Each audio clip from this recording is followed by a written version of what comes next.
Hi, today is Vlogmas the 5th. It is Saturday of October. And it's been a busy day. This morning was the knit and run, the annual knit and run. So we were up there from about 9:30 to about 12:30. Then husband and I went and did a little bit of running around. I went the wrong way, went to Muncie because we were going to Chinese restaurant. And I gotta tell you, on the way home, as we're trying to get up the ramp because we had stopped at the local Giant to get one of my favorite oatmeals, which is McCain's Irish Oats, and couldn't get back up the ramp because local police and state police had closed off the ramp. There were no accidents on the highway, but they closed off the ramp, so you had to weave in and around Williamsport to get to a ramp to get back onto the main highway to get home. That was no fun. Charlie, I did want to address you and your comment about you noticed you were different when it's you by yourself in the car, or as opposed to when other people in the room. I can relate. I don't know how Rel does it. Rel doesn't seem to have a problem with that anymore. When her kids or family, butt in and whatnot, she kind of giggles and goes on about the way, and she seems to be regular Rel, not different. But it is kind of odd when you have a family member that is standing there kind of watching, listening. It feels odd. So I understand where you're coming from, because I know when my husband, if I'm filming and I hear him come in the back door, I cut it right off and send him upstairs or send him out of the house to finish, because it just feels weird. Maybe it's because I'm okay talking to you guys and the camera and just you and me. Other people, it just feels kind of odd.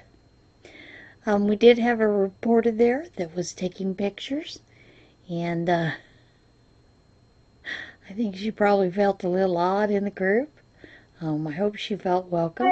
We had a lot of the public that did come, so that was nice to see more people show up for it. And I will tell you a funny story. Most of the years, this is the 7th annual year for the Knit and Run, and most of the years they would come down the main street of Mill Hall and they would park in front of the church. Well, we were in the church and we were talking with the photographer and some other things, people talking. We could hear the bikes coming, because you hear them. You hear that nice motorcycle rumble. These are nice big bikes. And we could hear it, so we started going out front, and they drove right past and went around to the back. So then we started heading out towards the back through the church, and then they came around the front. So we didn't quite get all the footage, of them pulling in, but we did get a little bit.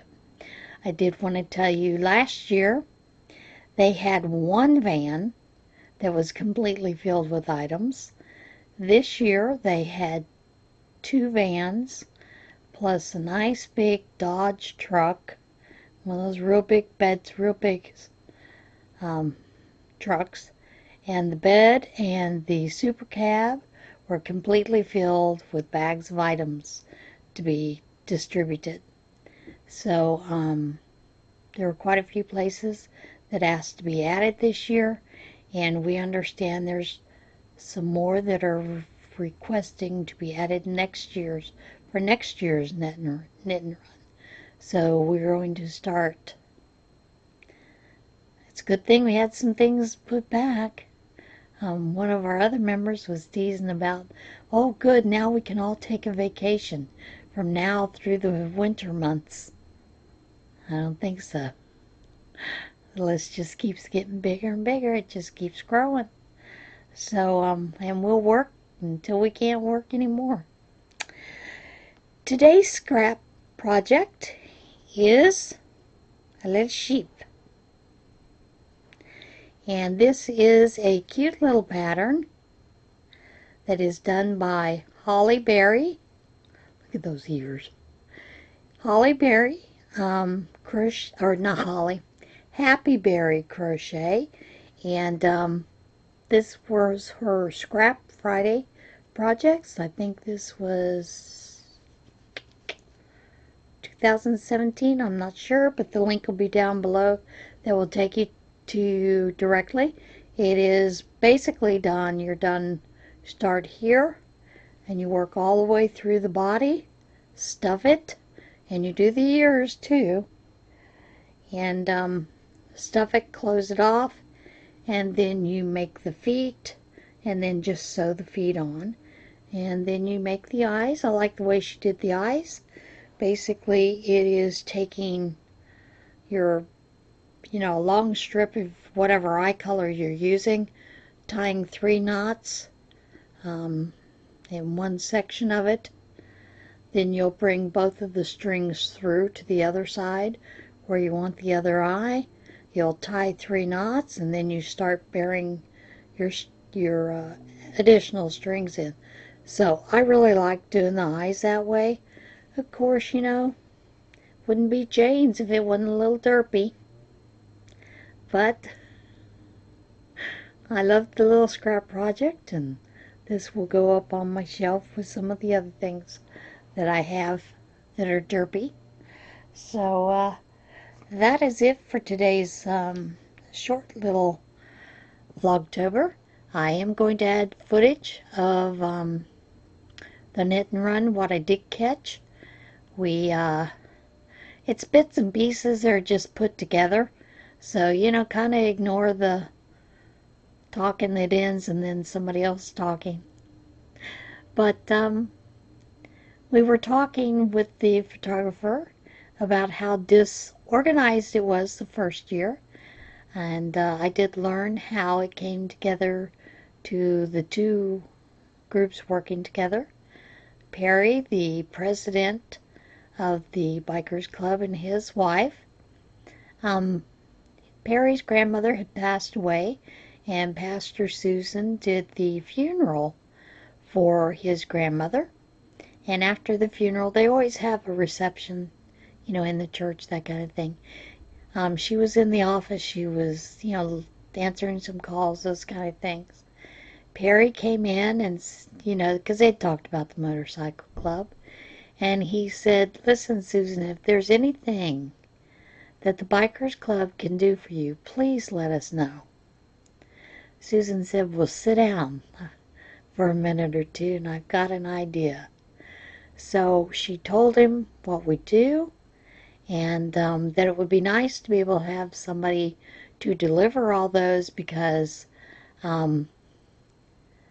she will take things to the nursing homes, but you have to be real careful when you do that, even as a pastor, because sometimes family members get upset. You don't want to step on other pastors' territory, that kind of thing. So this was a way to do this as a one-time event, and to do it without, stepping on anybody's toes. And Perry said, by all means, let's do it. So, of course, the first year,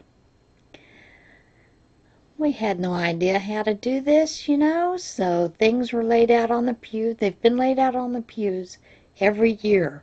And the first year, like I said, we didn't meet everybody's needs, but Perry had a list of people's needs. It was a piece of paper, like 2 sheets, front, back. And so we would take one of the garbage bags, we would fill it one by one, but we had to go up and down the pews, to pick this and that and this and that. The second year, he had index cards from everybody, so that became a little bit more organized. The third year, we did the index cards, but he also sent a copy of those index cards into us so that we had those, but we still hadn't gotten to the point where we were, filling a pew.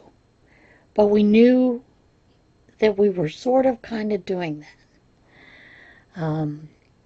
The fourth year, we got a lot more organized, and there were a couple of people that were named the organizers to help keep Susan straight, because we never knew how many of everything we had. So someone took over the job of keeping a total tally of items that we brought in each month, so we knew what we had, and then that way, it could go, they could figure out what we needed from a list. We've continued that. It's worked so well. And then last year was the first year that we finally put the system in place of taking, like the different homes, and like Fulmer's and Susqueview and Geisinger or Meadows or Hope Enterprises, lining those up so we knew exactly where they were. Everything that was on those pews were going all to the same place. So then it became much more organized. Took a lot less time to bag those things up, and we had a lot of items today, a lot of bags. And then of course we go along, we staple the tags to the bags so that when they are going in, and they can look through and say, okay, we know we have 10 for Geisinger, we have 4 for whatever. They know that so that they know that they'll get everything in at the same time, and they don't have anything left over when they get finished. So it works out pretty well. So we think we've got a system in place that works for us. And yeah. It's been a lot of fun. It's great fun to socialize with them and to hear stories and those kind of things. And unfortunately, 3 years ago, Perry and his wife are also part of the group. Their son was killed. And the reason I'm telling you is this. The son was mowing his grandmother's lawn, and it was on Highway 64 in Pennsylvania, and there was a driver who worked at one hospital and then worked at Mount Nittany another portion of during part of the week. He was on his way home, had just worked a midnight shift, and he was texting and driving. He hit, there's like, it's rolling hills, those kind of things, certain points. He hit a pocket. He was texting. The next thing he knew, he'd flown up into this yard, and it was quite a hill to climb up. And he hit Perry's son, and it killed him instantly. So why am I telling you this? Don't text and drive, because it's dangerous, not only for you, but for other people. The only good thing for Perry and his wife, family, is the coroner did tell him that because Perry's son never saw what was coming at him, but it did kill him instantly, so that they were relieved that there was no lingering pain or agony for their son. But it closed off that highway for a full day while they looked, and they did everything they needed to do to investigate what had happened. Now this nurse lost the license. He's had trouble getting work. I did do a little bit of research. He spent, I believe it was 6 months in jail for what he had done. And of course, as he has put it, it not only ruined one family's life, but it ruined his life. So, please don't text and drive. Pull over. Get off the road. Don't do something stupid. That's the PSA for today. Alright, folks. I'll see you again tomorrow. And I hope you enjoyed a little bit of the video I did get of the knit and run.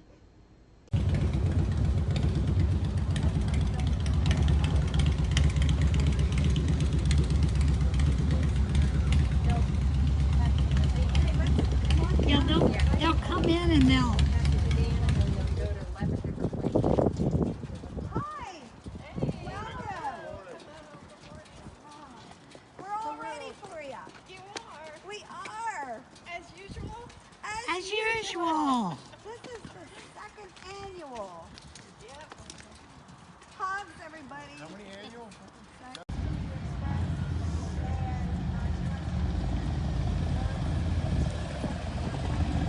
Oh, good. Good.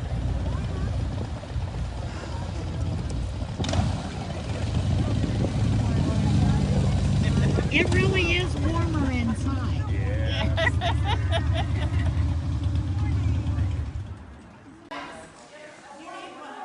And here they're gathering everything up into the bags, stapling the tags to the bags.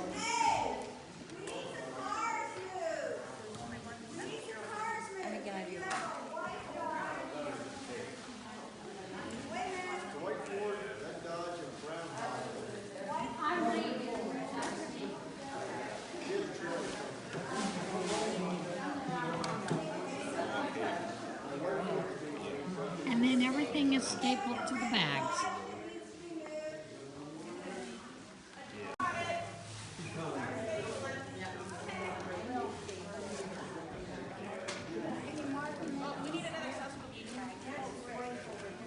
You need another one?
And there they go.